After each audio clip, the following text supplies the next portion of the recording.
Hey everyone, it's Kinsey in the KPEX Lab, and I have some big news for you. I have officially replaced my Fringe Sport Dane with the GetRX'd Smith Machine Tornado rack. This has been my most anticipated review of the whole year, and you're gonna want to stay here and find out why. First things first, guys, let me show you exactly what makes this Tornado Smith Machine squat rack a game changer for my home gym space, and I'm gonna show you exactly why it's earned a permanent spot here at the KPEX Lab.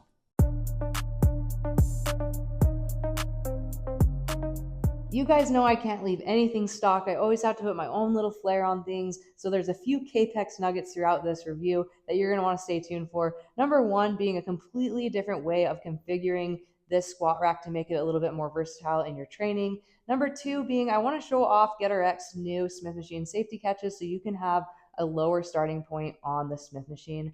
Number three, I'm going to show off the crap out of this center post because it is so versatile and I love the thing. Number four, I am going to show you a very unique way to load up the weight stack on one side. Because of that 2-to-1 ratio, you might need to for heavy lat pull downs or low rows. All right, let's jump in and talk about features. Why is this GetRX'd Smith Machine Tornado rack superior to most all-in-one functional trainers?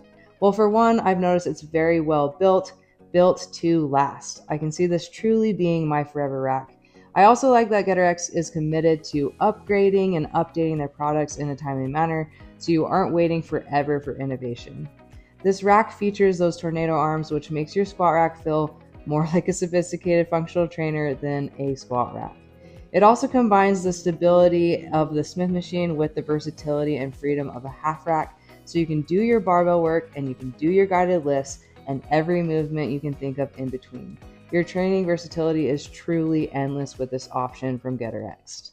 All right, guys, here's my first KPEX nugget. Like I said, I can't leave anything stock. I had to mess around with some things. So if you haven't already noticed, my Smith Machine is, I don't know if you'd call it backwards, but generally when people set this up and as per directions, the guide rod is supposed to be on this side of the Smith Machine. So basically I just flipped it around and the guide rod is as close and butted up to the uprights as it can get. This was a little bit of a risk because I wasn't sure if I was going to find later on that this would be in my way. So far, I don't have any attachments that go in this way, and so it hasn't gotten in the way of anything. The tornado arms still slide all the way to the bottom, all the way to the top, with the Smith Machine being this close to the upright. I did this on purpose, and I'm about to show you why. All right, hopefully this is the best angle to show you guys. I wanted to be able to take my flex arm here, and similar companies' attachments would work for this as well. But obviously I set this up for what I already had. So I wanted to take this flex arm and be able to set it up for things like hip thrusts in the Smith Machine. And if the Smith Machine guide rod was here, obviously I wouldn't be able to do the hip thrusts the way I wanted to do them. I needed to scoot the Smith Machine this way. So now if I have it like this and have this moving freely, and I drop this down like so, now I can bring the Smith Machine bar down like this, and it's in a perfect spot for me to be able to do hip thrusts. So that's movement number one. Movement number two, calf raises. I'd probably in a perfect world bring this down a little bit more, but now I can put my calf block underneath me, and like you guys saw, I'm able to do some calf raises. The third movement I'm able to perform with the Smith Machine set up like this is these barbell Smith Machine rows. I pair these with Kensui handles so I can get a neutral grip, and this feels so good. Obviously I can adjust the seat higher like this for a higher row or lower for a more bent over like pendlay row. And surprisingly enough, with GetRX's new safety catches for the Smith Machine and not installing their old safety catches, I can get low enough to get a nice pendlay row. Lastly, this movement is a bit of a reach, but I was able to do some low box squats. My back is always really sensitive with barbell back squats, and I'm like retraining squats again, so it's nice to know how low I need to go. And so I implemented a box squat with that flex arm and that center post behind me and underneath me. And there you guys go, some KPEX nuggets. But don't worry, I have more for you, so please stay and watch till the end. But hopefully I gave you guys some ideas on how you could utilize a center post in your setup. Or if you're considering and shopping around for an all-in-one trainer, please consider getting this GetRX'd Smith Machine Tornado rack because I promise you, you will not regret it. If you are considering purchasing this, I do have an affiliate link with GetRX'd. So please consider using that if you decide you want to go with this rack. A trend we are seeing as these all-in-one trainers get super popular is that the Smith machine is simply not starting low enough for things like RDLs, deadlifts, and hip thrusts. That's a lot of movements to give up.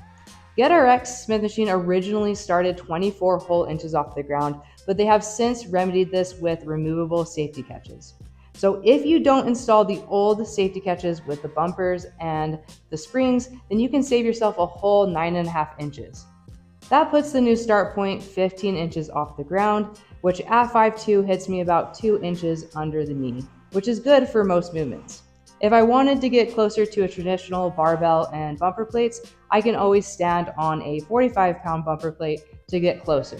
This is way more reasonable and feasible than standing on multiple bumper plates or a box. Here is a closer look at what these removable safeties look like. They are very heavy duty. You just pull this pop pin to put it on your desired height. You just pick one of these safety pegs and slide it on just like that. Now, because the safety catch has UHMW, when you do have to bail the bar, it's not going to damage anything. I'm not worried about not having any springs. I'm not going to miss them. Rarely do I ever have to bail or drop a Smith machine bar. So with how thick this plastic is and where it hits on the bar, you're not going to have to worry about any damages. Let's focus on the star of the show, these Tornado arms. Let's talk about the good and the bad things about them. Let's also focus on the functional trainer aspect of this rack. I am now able to say with my chest that this is amongst the smoothest cable systems I have tried. This is the biggest difference between the Dane and this. Because the Dane is 1-to-1 and because this is 2-to-1, it's not necessarily a fair comparison. 2-to-1 cable ratios are generally a little bit smoother. The problem with that is that you're going to cut your weight stack in half. So if your weight stack says 200 pounds, it's really going to be 100 pounds of felt weight. But there is a little trick that I learned. I can't take any credit for it. A guy named Nick Black in the home gym community posted about it, and I just thought I had to share it because it's such a clever idea.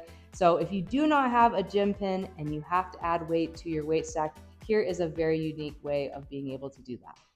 Say your program called for a lat pull down of 140 pounds, you can simply add your dumbbells to these band pegs, and all of a sudden you have a really easy way of adding weight if you haven't got a gym pin. Thank you, Nick Black. Let's see how well they stay on, okay? Before we get too excited here. I would say that's pretty secure. Keep in mind that installing these band pegs are optional. I originally opted out not to install them because I would rather have a place for my pin to sit when it's not being used, because this hole right here is filled with a cotter pin.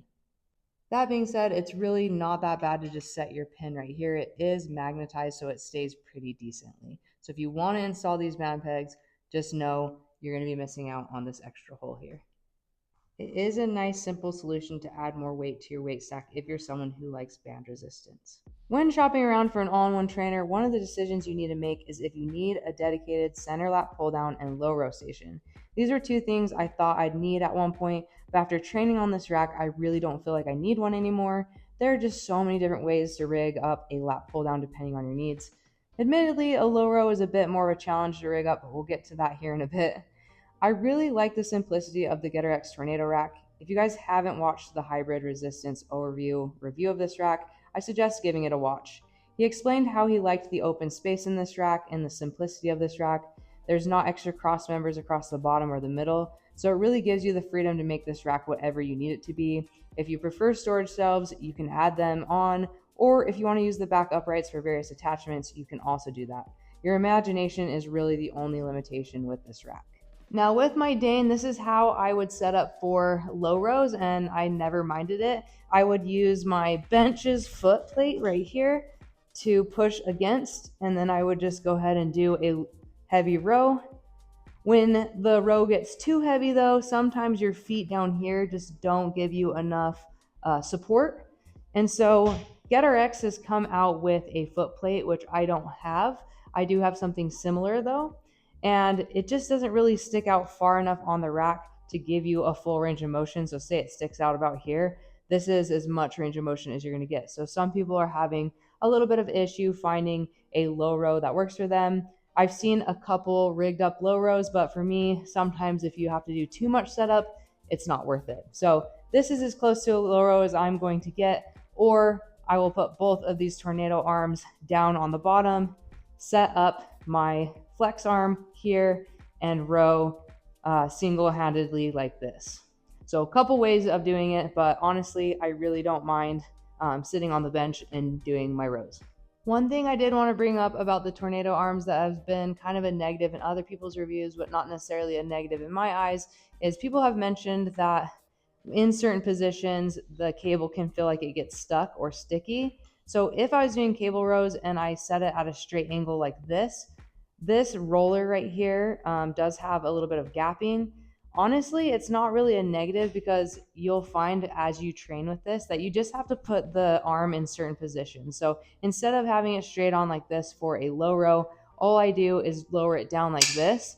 And then when you pull, this pulley will flip up like this. So then it's not rubbing on that roller basically at all. It's just traveling on the pulley. So it's just a matter of kind of getting to know the tornado arms, and then you almost never find that sticking point. All right, guys, let's start to wrap this thing up by talking about some of the negative things about the squat rack. Obviously, this is a big purchase, and I want you guys to know exactly what you're getting. So here are some things that I don't love or that might bother me, throughout owning this rack. Number one, I am just not a big fan of the chrome uprights. I understand why they chose chrome so that the trolleys could move up and down smoothly, but the chrome just always looks sturdy, and so that bothers me a little bit. Speaking of the trolleys moving up and down, yes, the trolleys and the tornado arms are heavy, but this actually is not a negative to me. I'm a 135-pound female. I am a little bit stronger, I like to think. I can move the trolleys up and down with two hands, no problem. Obviously, GetRX is coming out with some rollers, so it's going to make it really easy to move it up and down your upright. I would prefer these trolleys to be heavy and the tornado arms to be beefy because I don't want them to fail me when I do heavy lat pull downs off the upright. So I do prefer them to be heavy. I train clients all day long, so trust me, if it was going to bother me, it would have bothered me by now. All right, guys, while we're talking about the trolleys, a lot of people in the home gym community has complained about the play in these arms. And trust me when I say when in use, you do not feel anything. I promise they feel solid. This is the play that people are talking about. There's a little bit of rocking back and forth and a little bit of tolerances in the pop pins. But when in use, I promise you do not feel any of this. This has to have some play so that it can slide up and down the upright. Whether this has rollers or not, you need some play because if everything was so stiff, it would not slide up and down. And you guys would be complaining that it wasn't sliding up and down. Now, I'm not so sure there's a negative yet. Maybe something that's concerning and time will tell on this. But when I put my flex arm all the way out, it sticks out to about here.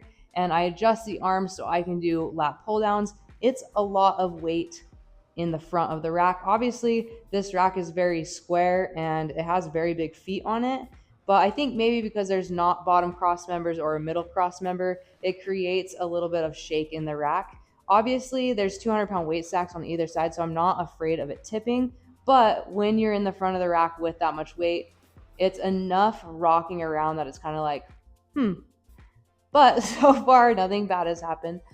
So for me, I'm just going to make sure that I keep a lot of weight plates as well in the back just to create some more stability. And maybe sometime I might even add a cross member for storage.